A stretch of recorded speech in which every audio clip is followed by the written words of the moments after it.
we are again with another 10 games from my top 50 games of, well, my top 50 games. So these are numbers 10 and 0. 20 to 10, or 10 to 20, well, we're not going up, we're going down. So it's 20 to 10. So we're getting near to the end now. Puppy, you're glad. But anyway, let's crack on. Akana is from the designer of Race for the Galaxy. It's a small little deck building game, but you only have a small compressed, I think it's 8-card deck. Out of the many, there is more cards in there. You've got big sort of buildings you can build. It's an engine builder and a deck builder, but it plays out in a couple of rounds, so it's quite a fast game. Can be played in about 45 minutes. Kind of really cool aesthetic. It's just, I haven't quite grokked it yet. There is engines to be found there, and some of them times you kind of gel and you get it. Other times it's kind of I just like it's got so much kind of going on in it. It's like a really clever little puzzle, and every time it's different. Akana, it's kind of another one which is kind of there. It's got some acclaim, but maybe not as much as it deserves. And I think it's actually a really solid design, a really cool little game. It can be picked up fairly reasonable as well, and it's definitely a bit of a sleeper. Find it and track it down. There's one expansion already, which is already kind of hard to get, and I think there's more on the way. If you go out 4 of you in a group, the expansion adds a 5th player if you want it. Really solid, really good fun. Akana. Next up is Room 25. I love Room 25 from Matago. The idea is essentially, if you've seen the movie Cube, it's kind of the movie Cube as a board game. It's hidden traitors. You have a bunch of you are prisoners in this kind of TV show you're supposed to be in these rooms, and it's set out by, I think it's a 6x6 grid of tiles that all face down apart from the one you start in. And the idea is you've got about 4 actions you can do. You can either walk into a room, you can push someone in the room, you can turn over time and take a peek, and I think the special abilities I think you get later on, or something like that. Anyway, that's it, and that's the game. Essentially, there'll be a couple of guards that are hidden amongst you. Their idea is to try and kill the prisoners or stop them escaping. The prisoners have got to escape in a set period of time, and they've got to find Room 25, get it to the outside of the perimeter, and escape. And that's it. And yet, it's fantastic. There's all sorts of different tiles. There's been a bunch of expansions, and I love the feel that essentially you can take a dive into a room and death. It could be instant death. There was player elimination in this, yes. We had a game, the most amusingly fun game ever, where we started it, and Bob pushed Ben into the first room in front of us, which incinerated him, and he died instantly. And Bob wasn't even a traitor, and Ben wasn't either. It was hilarious.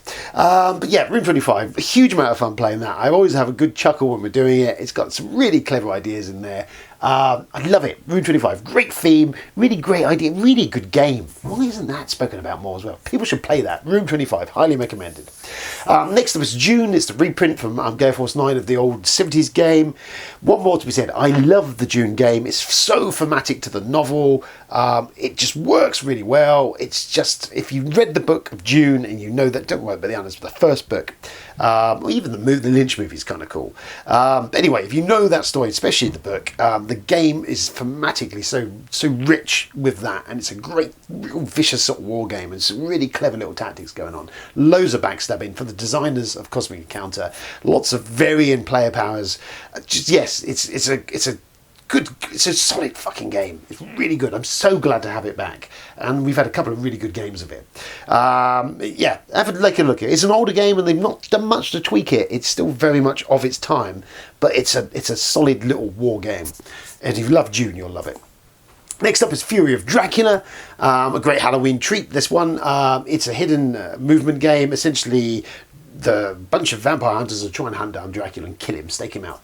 What I like about this is that Dracula isn't just like I was going to say Sherlock, but it's not. I don't even know what it's called now. Anyway, the other hidden thingy where you're chasing around for people. Scotland Yard, that's the game I'm thinking of. In this, Dracula's really got teeth. I mean, he can lay traps for people, he can attack them. He is a force to be reckoned with, and you've got to catch him on his own, somewhere where he's weak in daylight, essentially. Track him down that way. It's very thematic.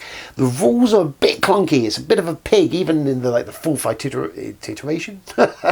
even the fourth printing of it, which I've not played, but the third printing I think was basically the same thing. It's got some really lovely thematic stuff. It looks gorgeous. It's a really great game. It's a solid game. It's a long game, but the teach on it can be a pig, especially when you use the advanced rules, which really I say you should do, but probably not the first game. But just to get that real hunter vampire type feel from it, it's a lot of fun. I really enjoy what it's doing, and I love those sort of games, and it's brilliant. Next up is Terra Mystica. Now this is dry Euro territory, and I know it's a Euro with a bit of theme. I just kind of dig what this was doing. It's subsequently Scythe pretty much stole a lot of the core mechanisms, the player board with stuff coming off and opening actions up. Essentially you're to play different races, different civs, and they really are different, and how you play your game really is different. But it's an interesting puzzle to play through.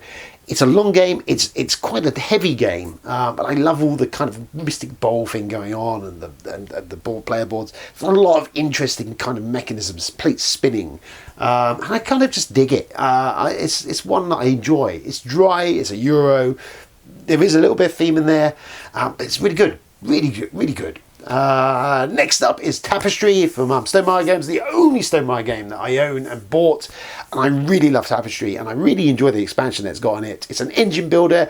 It's supposed to be a Civ game, kind of isn't, but just as a real fast and kind of just aesthetically kind of cool. The Lilypot Lane buildings are a bit weird, kind of overproduced.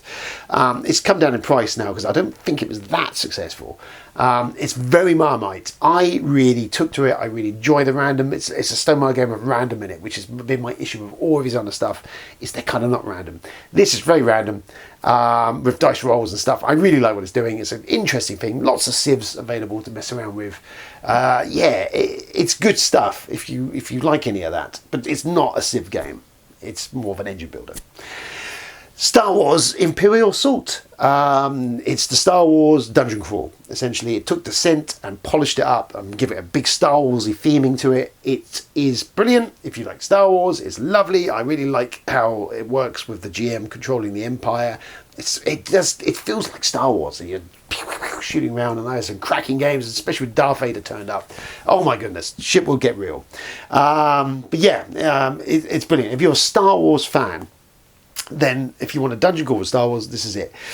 It's kind of on the fence at the moment because I've pretty much, FFG at one point said they were done with Imperial Assault, but it still seems to be coming still into print, so it still can be grabbed, and if you're looking for that Star Wars thing, and I don't really think Legion's it because that's a miniature skirmish game, this had it all in there, and a dungeon crawl. Well worth picking up. If you're a big Star Wars fan, you won't be disappointed.